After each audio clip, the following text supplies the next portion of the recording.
আমাদের আজকের গল্পটি শোনার আগে কানে হেডফোন লাগিয়ে নিন আর সাথে কিছু টিস্যু পেপার নিতে পারেন, কারণ গল্পটি শুনতে শুনতে হয়তো আপনি কেঁদে দিতে পারেন। হ্যালো। হ্যাঁ বল। কি করছিস? শুয়ে আছি। দুপুরে খেয়েছিস? না। কেন? টাকা নেই কাছে, আর মেসে মিল নাই।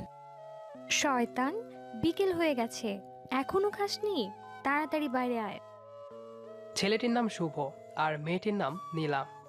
শুভ জানে না গেলে সুনামি বয়ে যাবে, তাই আসতেছি বলেই রেডি হয়ে বাইরে চলে এলো। একটু পরই দেখলো নীলা প্রাইভেট করে চলে এলো।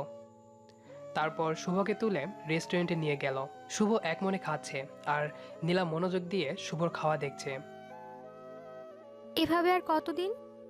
কি কতদিন? কি কতদিন বুঝিস না? আমার টাকায় আর কতদিন এভাবে চালাবি বল?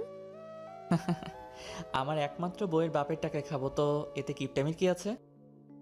এই কথা বলেই শুভ আবার খাওয়ায় মন দিল আর নীলা রাগটাকে কন্ট্রোল করার চেষ্টা করছে। খাওয়া শেষ হলে বিলটা দিয়ে শুভকে নিয়ে লেকের পাড়ে চলে গেল। চুপচাপ বসে আছে দুজনেই। শুভ, এভাবে আর কতদিন চলবে বল? অন্তত কিছু একটা তো কর। যেদিন আমি থাকবো না, কিভাবে চলবি তুই? দেখ নীলা, বেশি কথা বলবি না তো। তোর মতো একটা লক্ষ্মী বউ থাকতে কি অন্য কিছু করা লাগে? আর তোর বাবার অনেক টাকা, এগুলো খেয়েই তো দুজনে শেষ করতে পারবো না। বয়ে গেছে তোর মতো ছেলের বউ হতে। হবি তো হবি, তুই আমার বউ হবি বলে দিলাম। দেখ শুভ, এসব কথা না বলে একটা চাকরির ব্যবস্থা কর। না হলে অন্তত কয়েকটা টিউশনি তো করা যেতেই পারে। এভাবে আমার ভয় করে। আমি না থাকলে তোর কি হবে বল? দেখ, এসব চাকরি বাকরি আর টিউশনি কোনোটাই আমার দ্বারা হবে না, এমনই ভালো আছি। পরে বুঝবি এর মজা।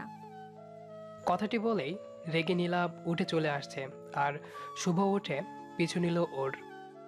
এই চলে যাবি যা, আমার যাওয়ার ভাড়াটা তো দে। দিতে পারবো না, পারলে হেঁটে যা। ওকে, গেলাম। কথাটি বলেই শুভ হাঁটা শুরু করে আর নীলা গাড়িতে উঠে যায়।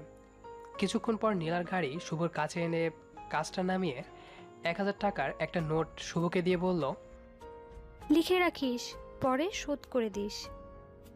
গাড়িটা চলে গেল আর শুভ দাঁড়িয়ে মুচকি মুচকি হাসে।